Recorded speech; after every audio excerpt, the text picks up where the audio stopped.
My name is Llewellyn, and I am an abuse survivor. I'm also an author of a book called Abuse is What It Is. I wanted to talk to you today about acquaintances, friends, and best friends forever that abuse victims/survivors may or may not have, and why. Let me begin by saying that when my abuse started with my first marriage, it didn't start there, but that's where I'm going to start.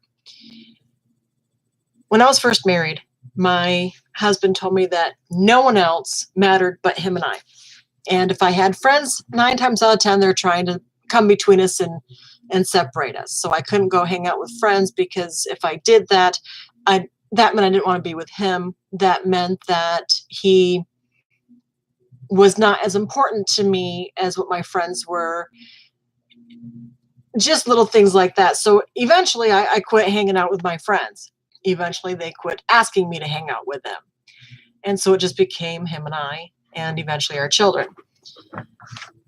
When the abuse started, and I'm talking physical abuse, not just the mental, verbal, and emotional, but when the actual physical abuse happened, I really quit talking to people.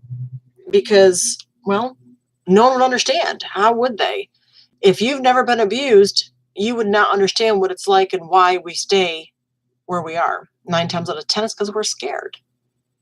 Scared of change, scared of the person that is abusing us, scared of what other people might think of us. We're just all scared. The further into the marriage that we got, as the years go by, the more withdrawn I became. And I found out later that people thought that I was stuck up, that I was better than them, that the reason I didn't hang out with them was because I was better than them, or that I felt that they may have been stuck up, or whatever the case was. It was like the furthest thing from the truth for me, but they didn't know me, and I didn't give them the opportunity to know me because I was afraid of the judgment. And I have to tell you that since I came out and started talking about my abuse and even writing that book, I've had family members disown me. I've had my ex even laugh about the fact that I've written this book because to him, they're all lies. This is how I interpreted our marriage. This is how I interpreted the abuse that he had dished out. And so I talked about it. And when I did, I started losing people around me because they didn't want to hear about it. And it's not like let me rephrase that. In the beginning, I had sounded like the victim, like, oh, poor me. Oh, you got to feel sorry for me. That this is what happened to me. It's awful. It's horrible. And oh God, poor me, right?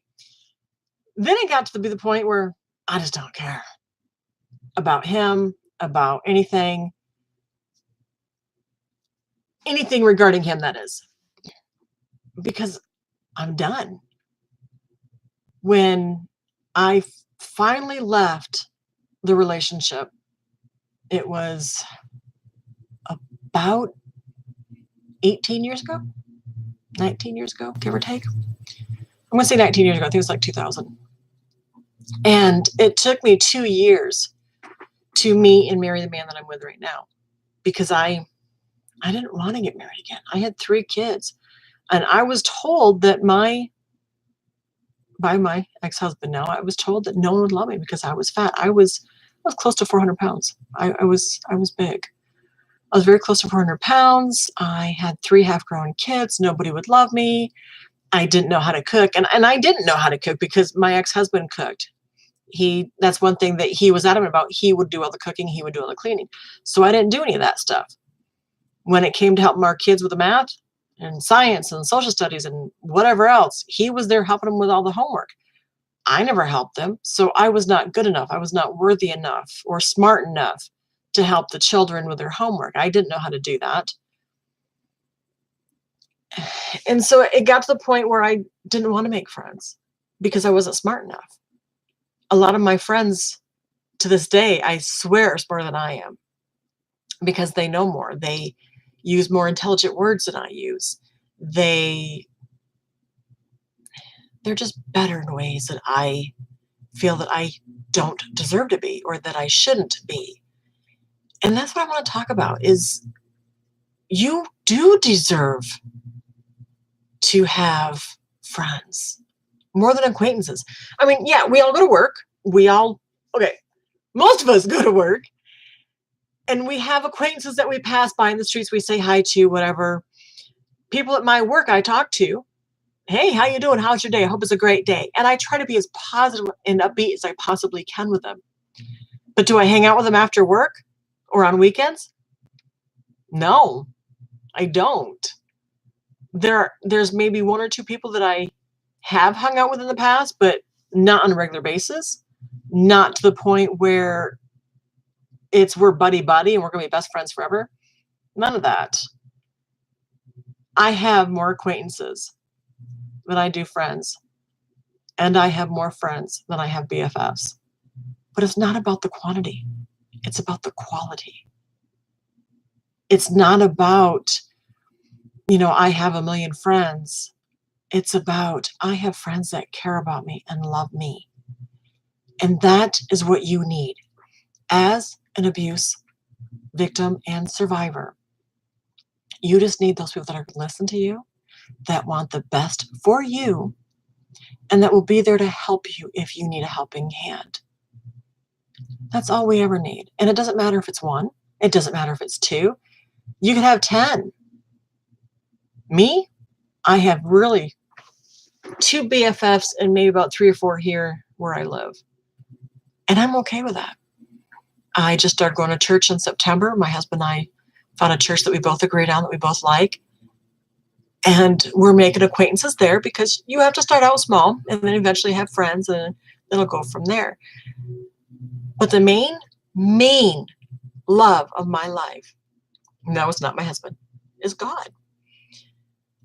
I was baptized as a child, and I had given my life over as a child. I didn't know what it meant. As I became an adult, I realized more and more what it meant. I didn't do that through my marriage because I felt that God wouldn't love me being in that kind of a relationship. Then when I met and married this husband, it's been wonderful. It's been great. He's very funny, very sarcastic.